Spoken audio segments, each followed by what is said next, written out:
Até da chegada do vereador, até da nossa pauta de divertido, o vereador hoje está com um problema lá na Câmara, que hoje também deu audiência lá. Eu vou pedir que a gente faça só um intervalinho e passe a palavra ao vereador para ele expor a situação e depois a gente retoma o trabalho. Pode ser feito assim? Pode. Então, por favor, Gustavo, agradeço mais uma vez. Reconhecimento. Não, pode ficar. Não, gente, primeiro pedir desculpa, porque realmente a gente está em sessão na Câmara e hoje tem vários projetos lá, alguns importantes, outros até menos importantes, mas o fato é que a coisa está muito doada, né? Parece até triste falar, mas o problema é que estão as duas torcidas de futebol.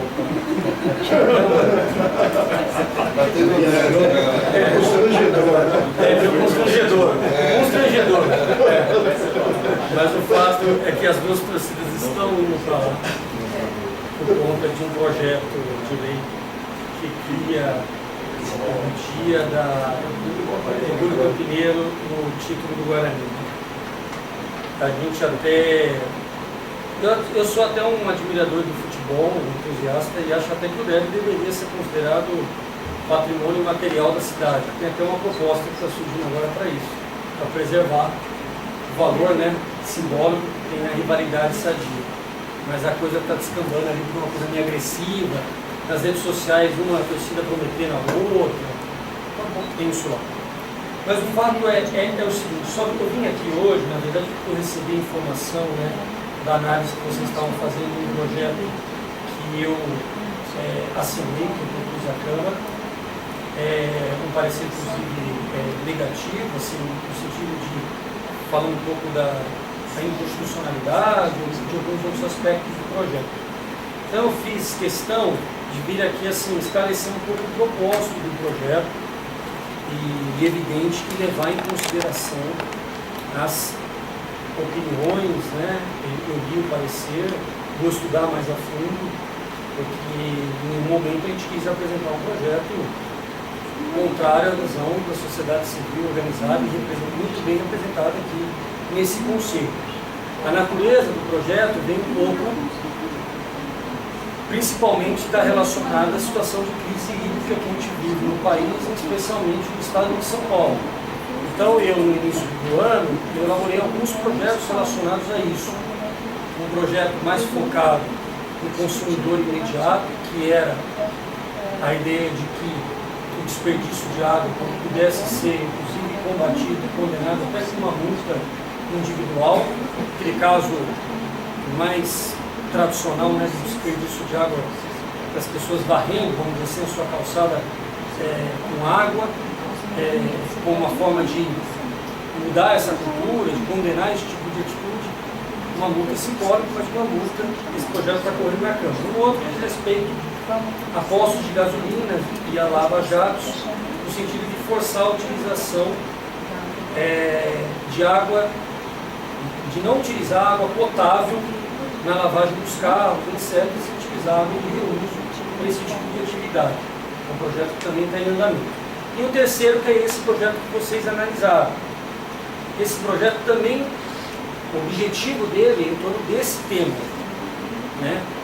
Então, que seria você o quê? Todos os empreendimentos, as pequenas obras ou as grandes obras que extraírem do lençol freático, né, pudesse utilizar essa água na própria atividade. Então esse foi o objetivo. Eu recebi com muita atenção os argumentos colocados, né, e vou analisar. Há uma dúvida sobre a questão da constitucionalidade, evidente que o parecer vai para um determinado ângulo. O ângulo da nossa assessoria é de que há um interesse local, sim, que poderia, por isso, ser apresentado no âmbito municipal. Esse projeto também está em andamento no município de São Paulo e em outros municípios também. Mas o propósito principal é o propósito ligado à preservação do meio ambiente e da sociedade poder responder à crise hídrica que nós vivemos.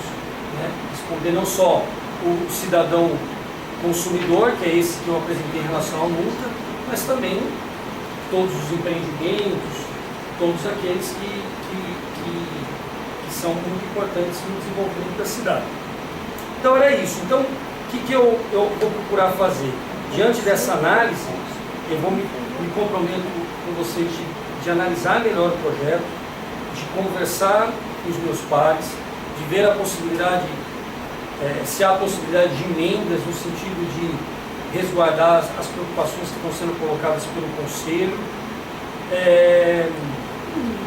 Então seria um pouco isso, né? E a gente continuar conversando. Evidente que eu não tenho nenhum propósito de, se o Conselho de maneira unânime chegar à conclusão de que não cabe um projeto como esse, eu não vou levar adiante, mas quero ouvir melhor as argumentações, analisar melhor, me aprofundar melhor, para ver qual atitude que eu vou tomar diante do projeto que nós assinamos no início do ano. Então, é um pouco isso. E só para entender, o Conselho já aprovou, como que já aprovou? Não. Essa é uma proposta, é isso? Não, isso é uma proposta, o parecer foi elaborado, está inclusive para ser votado hoje aqui na reunião. Tá. Isso nós ainda vamos entrar em discussão, então não tem ainda, a princípio, pelo que eu li no final do parecer, ele está desfavorável à aprovação desse projeto na prova como está, mas isso pode ser mudado até em função exatamente dessa sua ótica de melhorar ou acertar algumas coisas nas quais a gente discute. Porque a ideia da utilização dos recursos hídricos do lençol freático é evidente que não é para consumo, e é evidente também que algumas argumentações técnicas utilizadas no parecer, como por exemplo, que haveria perigo na utilização desse tipo de recurso hídrico na efetuação da massa, da argamassa, etc., é evidente que, com certeza, vocês têm muito mais condição técnica de me dizer isso, né? Então, a gente poderia também não utilizar para isso. Tem outras necessidades de recursos hídricos numa pequena obra, numa grande obra. Então, a gente está totalmente aberto de entender os argumentos e de dar uma resposta diante das questões apresentadas. Pelo que eu já senti, algumas pessoas gostariam de fazer algumas perguntas. Sim. Rapidamente a gente poderia, só para informar o grupo, Eu puxo aqui, ó. Encerra a palavra.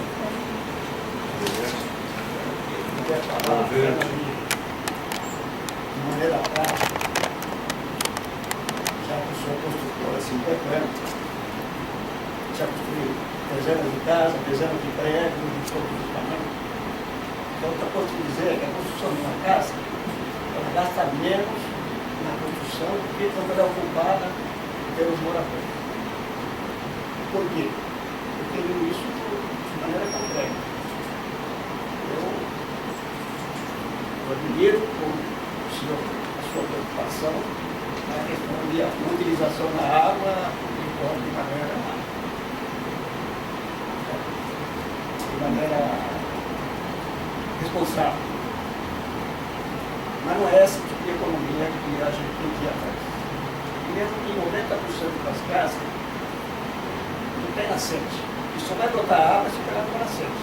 Não é porque eu vou fazer estaca numa casa para sustentar o sobrado, não brota água.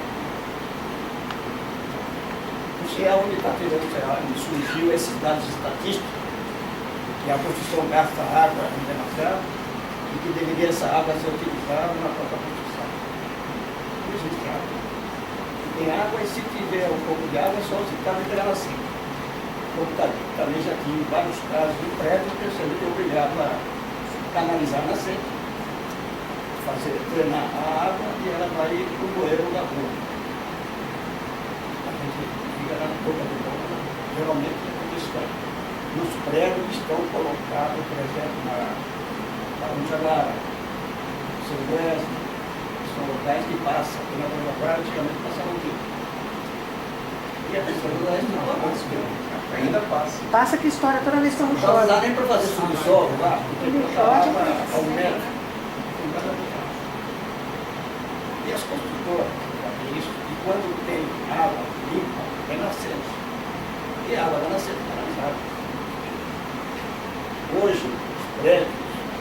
duas grandes construções, eu posso exemplo.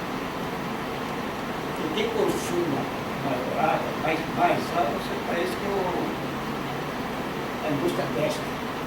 Isso eu vi falar em pesquisa, até na Jornal Nacional de eles gastam muita água para poder colorir o tecido, para poder, enfim, não sei qual é a forma, não sei que gasta caminhões de água. Então essa sua preocupação nesse setor, ele é uma finalidade, primeiro que tem água. Não é extrair da água do lençol. E toda a água, quando a gente pega um lugar úmido, ela volta para o lençol. Porque à medida que você aprofunda, você faz uma escavação para fazer o subsolo do prédio, se você pegar água em 2, 3 metros, você vai tirando terra e ela vai descendo, volta para o lençol. Então não existe nenhum prejuízo, desperdício de água que está no lençol freático, que é a vida do planeta. Não é só a água que tem na chuva, a água que nós temos embaixo. Então, eu sei que eu sempre gastei na minha casa mais água do que enquanto eu estou fazendo a construção. Até porque, onde vai mais água é no concreto que o concreto tem pouco. Onde vai mais água é na massa que está no dentro. Então, a água da construção, você usa só para amolecer a massa e um pouquinho para amolecer o concreto, para que você demora uma hora e meia no caminhão. Mas a água, como cavalete, o relógio de água, a construção, programamento de líquido, e gasta menos na construção do que quando ele é ocupado por uma família da construção. Era um estudo chique.